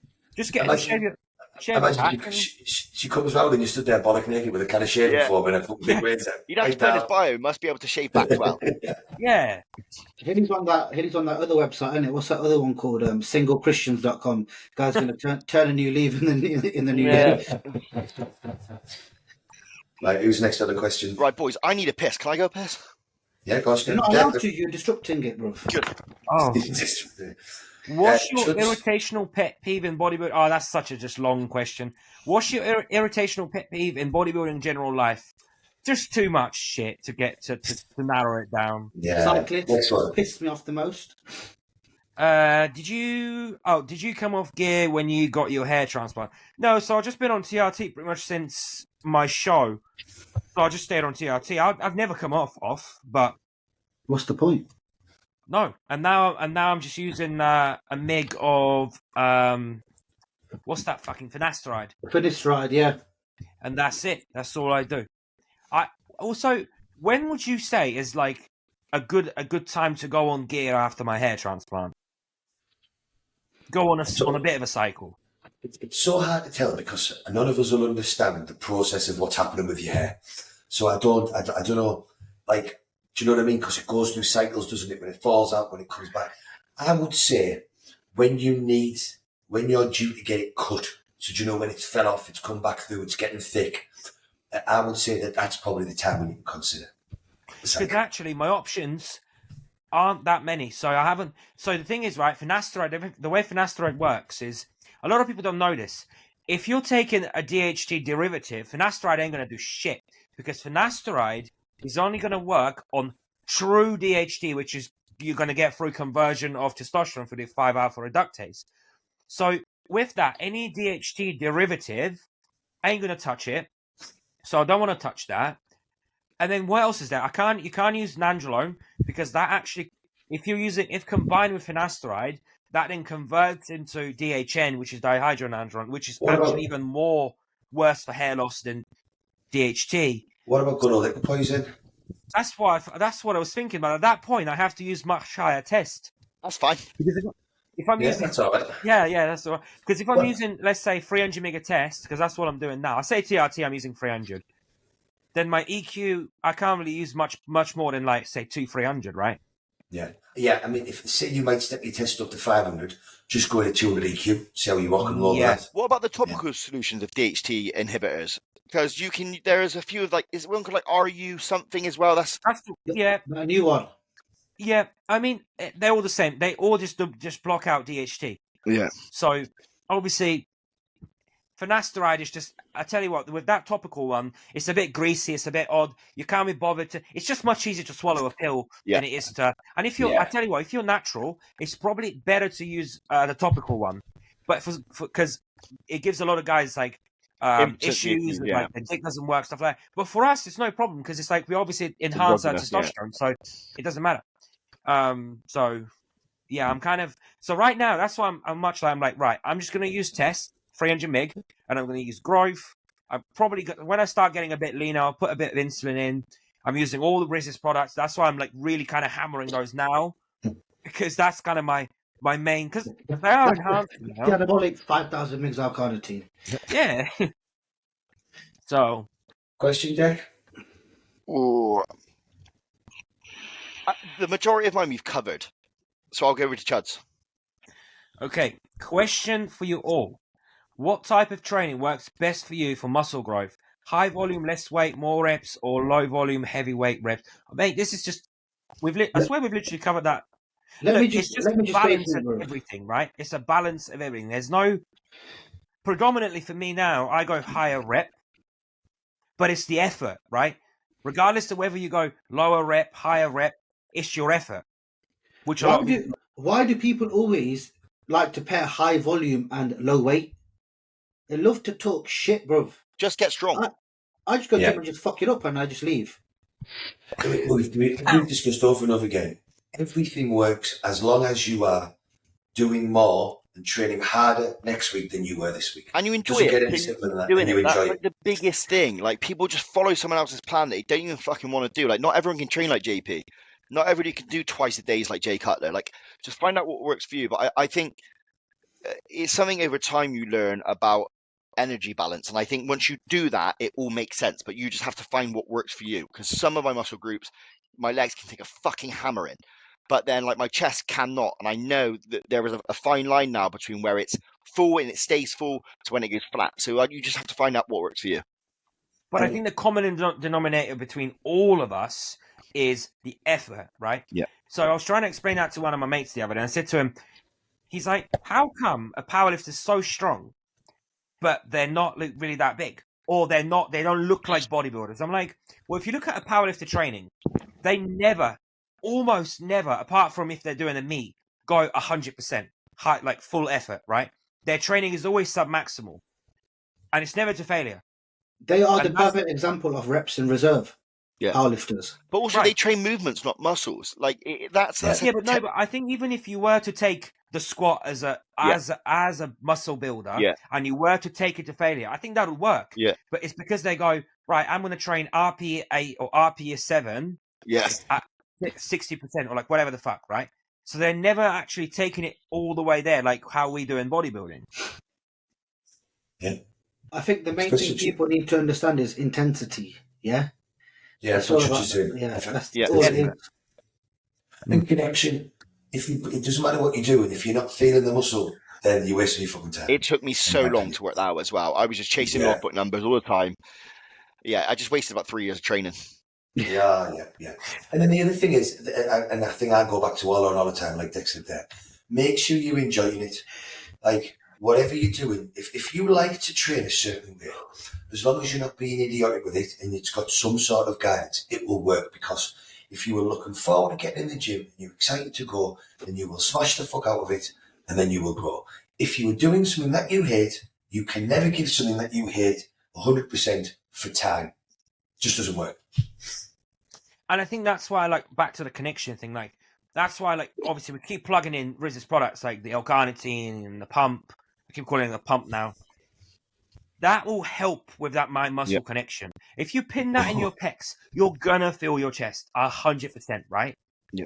So I think that's a big thing. Like that's where that's massively helpful for someone that kind of understands training already, but maybe they just can't connect with that chest or they can't connect with their quads.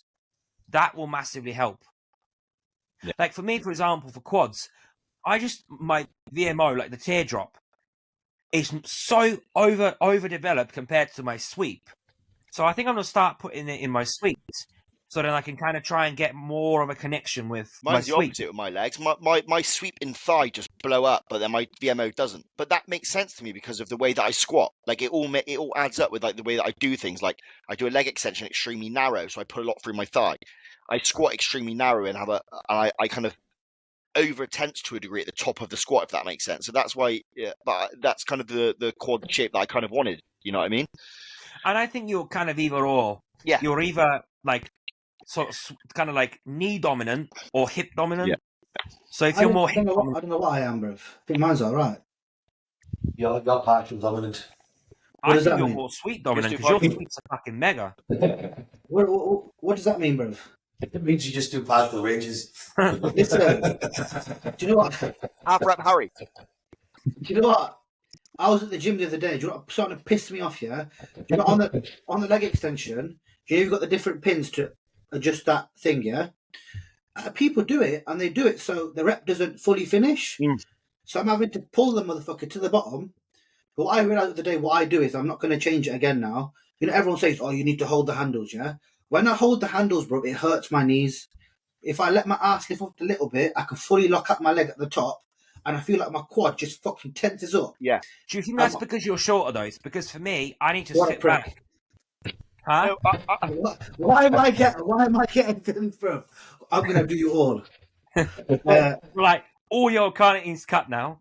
Bro, do you know what it No is? wildcat. but I have to do the same, Riz. I have to slide my bum forward on the seat, like you said, so I get that like extra inch of elevation at the top of the leg extension. Yeah. It's just, and I do all of my leg extensions single leg now. No more the double shit. Now, Oh, I, that's went long. I went to a gym the other day that had all the Prime kit. I now know why everyone loves it. It's the ultimate ego boost. Like it's just all light as fuck. You can just move loads of weight on it. Yeah. You definitely can. But I will say it is made so well. Like I had zero knee pain on that leg extension comparable to when I use like the Techno Gym ones or the Live Fitness ones. People See- stack like 17 plates on it, like because the first time I used it was in Graftism, and I see this kid was on it, and he had like 420s on the mid pin, and he had more loaded on the other ones. I was like, "Fuck me, this cunt's strong." I full And then I stack got on it mid and I was pin like, and oh. lower pin. I can't remember. I don't know. Because the upper pin is what makes it heavy at the beginning of the rep, and then it dies off because it falls off, Yeah. doesn't it? Yeah. Well, with a leg extension, you want it to be easier at the top. Change the load off the It's knee. like there's a gym in Marbella called N13. I think it was Dorian's gym. Yeah. If you notice, anybody that trains there, they always take a video of them on that plate loaded leg extension. Yeah. Because you can put so many plates on that leg extension, it's fucking insane. Yeah, that's the There's another hammer one. one, isn't it? I think so, Yeah. but you can put so many plates on it, it's nuts. So that's why everybody goes on it and takes a video on it because it looks like you're lifting a shit ton of weight, but you're not. Tell you what I did yesterday, Hilly. Do you know that I went to another gym yesterday? They got the seated hammer strength leg press. What's the actual name for it? The hip press, I love it. The hip press, yeah. And bro, I was trying to activate my glutes like you said, yeah. And I got it. I finally got it, and I was like, yeah, mega. Then I was like, yeah, fuck it. Let's go back to quads now. But that's such a good machine. I can do like 4 or 5 plates on it, but they're shit reps. I put 3 plates on it, and my quads are You fucked. feel way more. Yeah, I think it's the best leg press. That and the pivot squats. I really think those two are awesome. So we have that 100%. machine in my gym, and you know what I do? I actually keep my heels slightly off the platform. So I put them all the way down and slightly off the platform. They're like maybe like that much off the actual off the edge of the platform. I'm not even sat in the seat. I'm like up. My ass is like an inch off the floor, so I can get a full ROM and then extend. Yeah. Ultraflex has just got one, but it's made by a different company, right? But the chair is like fucking That leaning Jim forward Lecco on one you. they're talking Jim about. Lecco, Yeah. Lecco. Mate, it's such a nice machine, but it fucks your lower back. Yeah, it's not If gonna the be that. seat was just a bit like that, you could fix it properly. But I kid you not, it's not even square. The seat's like this. Mate, the amount of lower back pain it gives you is nuts. Can you not put like a mat or something on? I'm going to have a look, yeah. Well, all I did today is I did it towards the end, and I did like a 3-second negative on it. So I didn't have to put as much weight on, and that felt better. Because the other day I had 7 or 8 plates on it, and I kid you not, my lower back the next day. And those machines do help because they force you to back off the weight, which kind of in turn It's a is good a benefit. thing. Yeah. Last question. Oh, right. Question. Last one. What are your thoughts on hitting all body parts 2 times a week? One's heavy rep range, one's lighter, cover both muscle fibers, fast, slow twitch. You're overthinking it. I don't like that. I don't like. For me, I always like the bro split, right? I'm always like 1 body part, 3 body parts, say chest, tricep, back, bicep, and just hit everything once a week. And you do that within that workout. Like I'll start heavy, and then towards heavy, meaning you'll do your compound work, which tends to be heavier, and then as I drop off, I'll do lighter shit. So there is. I've done something like that a long time ago. I got some training stuff off Eddie Elwood, and Eddie Elwood was a huge proponent of a 6-day split. And you would do, say, for example, chest and back on a Monday, but it would be heavy back, and then the chest might be 3 exercises in a circuit or fast stuff. So the idea is working the different muscle twitch fibers, and it was a nice way to train for a while. But I think it worked for Eddie Elwood because he was a genetic freak. And you would watch this kid going tit for tat or doing circuits with a ridiculous amount of weight. I don't think it has merit for people that aren't that strong, because it does make sense in a way. So if you do heavy back on a Monday, when you come back in on a Wednesday or Thursday, the back will be giant sets or supersets or, more pump and volume work. So, but there's no different to doing it within the same workout or like, what's his name? Neil Hill would have a week of 6 to 9 reps, a week of 12 to 15 reps, and then a week of 20 to 30 reps and superset stuff. Like, they're all the same shit. It's like when I have clients going, I've got to do push-pull legs or I've got to do upper lower, and I'm like, you're just moving your body parts about. It's all the same shit. Like, stop getting over-focused on the names or this or that. Like, fucking give me a break. I think as long as your volume is about the same, it doesn't fucking matter. For me, mentally, I can't think, right, I'm going to go and train back and half-ass chest on a Monday. I don't want to train chest and back. I want to just train fucking back. I don't want to train chest and back. And on a Wednesday to train half-ass back and then train, no, fuck that shit, no. I liked going in, say, on a Wednesday, doing some really heavy shoulder work and then pumping the shit out my arms. And then I liked going back in on a Saturday, doing some really heavy arm stuff and then pumping the shit out my shoulders. I actually enjoyed that way. And then what I did when I did a prep, and it was when I was prepping Jordan as well, we both did something similar. We were going in mid-morning and doing our heavy stuff, and then we were coming in back in the day and doing our pump stuff, or the other way around, and we weren't really doing as much cardio. So, but again, it just comes down to the same as Milos doing his heavy stuff in the first 2 exercises, and then the rest of the workout being giant sets. Yeah. Like, I think for normal people, though, Hilly, like, that's not really a sustainable thing. I think for most people, like, the sustainable thing would be either like a push-pull leg or, body split split. I think that, like, with the intensifiers and things like that and giant sets, there's a place for it. But I think, like Hilly mentioned, that comes into its own when you're strong. Like, because what happens is when you get strong, obviously, you have the ability to put your CNS and its ass in 2 sets. So that's when you have to start managing that by potentially doing the giant sets to drop off the total load, but not the total volume. But like I said, this guy's overthinking it. Like, I have no doubt if you looked at his picture, he's probably 165 pounds soaking fucking wet. And I think at that point, it's either a blow split or push pull legs, maybe with an arm day. And then you sit to a working set and a back off set. You're doing it within the session then.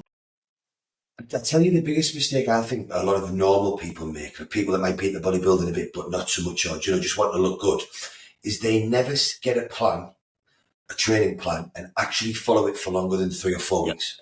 So some of my mates that I've coached, I'm like, listen, I know normally you think about this and that. I just want you to do exactly what's in this training program for fucking the next 3 or 4 months. Having the direction, doing the same stuff, but getting better at it and better at it.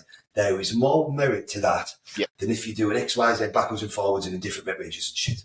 And I think that is a lot of people's problem. I even have quite high level clients now, and sometimes like, are we changing training here? Are we changing there? And I'm like, no, just make sure that you're connecting with the muscle better. Make sure you're training harder, and then keep getting better at that shit. Yes, we might adjust the volume, we might do this. Everything doesn't need to be changed. You need to keep getting fucking better at everything. I think it's because people try and overcomplicate their training too much, overthinking it. This like the Joe Jeffrey thing, where 1 week you're going to do X amount, next week is X plus 1, after that is like the 1 plus 1, and it's like there's just too much thinking, too much bullshit. That's why people can't stick to it, and they constantly want to change it. That's why I'm like just body part split, 1 to 2 body parts, and that's it. I think that's the intensity out of the session as well. When it's over analytical, it takes the intensity out of the session. Yeah, therefore. It's like when I go to do chest, right, my mindset before the gym is, right, I've got 9 sets that I'm going to do pushes on. So that's 3 presses, 3 sets each. And I'm going to do an isolation for 4 sets and fuck off home. Yeah. And that's how I look at it. It doesn't matter what press it is. It's on the day, I might want to use a different machine. Same as me. Cool. Sometimes I might do the Smith first, I might do the Smith last. As long as I hit 9 sets of pushing and then I do the isolation, I go home happy. That's what I've always said as well. Like that's why I don't like get married to like one machine. Like 1 week I might do a hack, next week I might do a pendulum. And again, like as long as your effort is high enough to where you're failing, yeah, you're good. And that's the fun part, isn't it? It actually makes a lot more sense, in my opinion. People might disagree, you lot might disagree, but when you keep using the same machine, you obviously get married to that pattern. You become very, very good at that pattern. You actually don't engage as much muscle, in my opinion. Yeah, you don't get stronger, you get better at it. Yeah, I agree. You get better at moving that motion. Same with squat. And I think, like, if you keep changing the machines not saying change every week, but change it often. Yeah. And I think you're that certain muscle you're trying to get will get better. And especially it gets to a point where, like, for me, I'm generally quite strong. Like, I don't get a problem being strong. So, like, on that Smith, I was, like, squatting 7 plates aside on that. Why I couldn't go up was because my knees were fucked by that point. Yeah. By the time I got to those 7 plates, my knees were just wrecked. I had to wrap them and all sorts just so I could get through the set. And that's counterproductive, I think. Yeah. When you're at that point, it takes... Bro, I've done that before on, like, the squat machine, yeah? I'm like, yeah, I can do another plate, but just ruins you, bro, for the rest of the set. That's it. Yeah. Hey, boys. It must be smart. Can we just do that one last one? Just because I think it's quite an interesting one, just for, like, quickly. Quick. Because I always feel really bad because I look at this and I'm like, we've got about 50 questions and we do about 3. We've done loads tonight. We did about 5. Yeah, about 5, yeah. What's the highest you've run a cruise dose at? Just because I mentioned earlier that I'm cruising or TRT, what I call it. I'm using 300. I think mine was 200 tests, 100 primo when it hit, something like that, yeah. And that was it. That was the only high one was the last one. Yeah. And that was because there was a reason for that as well, because we were still trying to push through. AJ just had me cruise on 400 tests and 100 mast. But that was because my bloods were perfect, so there was no real reason to drop lower. Well, there's a difference in terminology. Hilly's not saying he's doing TRT; it's a cruise. Like that's what that is. It's a cruise dosage, you know. And what he was doing is that he was then pushing insulin and other drugs so we could still elicit growth. Yeah. And then once we'd done that, we tapered that dose down again. But technically, we would call that a cruise. I think people need to realise that the word cruise is what you need to take to maintain your muscle mass. Or tidy up blood work, like to improve lipids and just. I think there's a lot for it, and I felt this, which is everyone had anxiety back in the early days of going on cruise and stuff. It's like a breath of fresh air. It's just shutting off the intensity to a degree of pinning all the time, always pushing.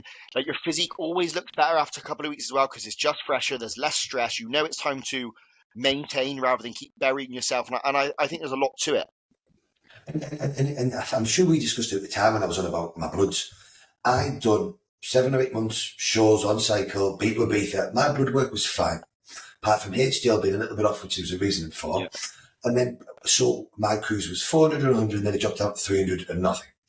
Now, if my blood work is fine, and I'm never going to come off steroids ever again, then if I'm still trying to progress my physique, why stop? Why come all the way down to 150 or 200? If my blood work is good, so it's going to remain good on 300 or 400, then where is the merit of the question for coming down to any lower? Like it's no, and I remember discussing it with you at the time and being like, I don't actually have a right answer. Like, is there or isn't? And then there isn't really. No. It becomes a personal decision. If I was taking a complete break because I was having a baby or I had a really stressful period at work, then I would have just dropped down to 200. But if I was still hammer and tongue in the gym, hammer and tongue on my supplements, hammer and tongue on my food, then I want to be on as much as I can with great blood work, which is where I was. Does it make sense? If you're like my size, then obviously you need less gear anyway, yeah? People realise that it's weight dependent as well, in my opinion. Like, I'm a smaller guy. For me, I get away with 150 TRT, that's okay. But that left me at what, Haley, 36 NMR? Yeah. Which was still way again, yeah. And again, if I was coming down to a TRT because I was pulling back on everything, so I wasn't trying to grow, and my blood work was needed to reset because there was some toxicity, then I would pull down to a lower dose because I was stepping back from training, I was stepping back from food, I was trying to rest. So I want to be a little bit super physiological, but I don't want to be any more than that. So then it would be, a TRT or just above. But if you were cruising, why would I want to slow progress down if I'm still trying to make progress? That's it. Yeah, if your blood markers are shit and you're trying to bring Then them you want to back be right down, down. that means the higher it is, the longer you're gonna have to stay off. Exactly.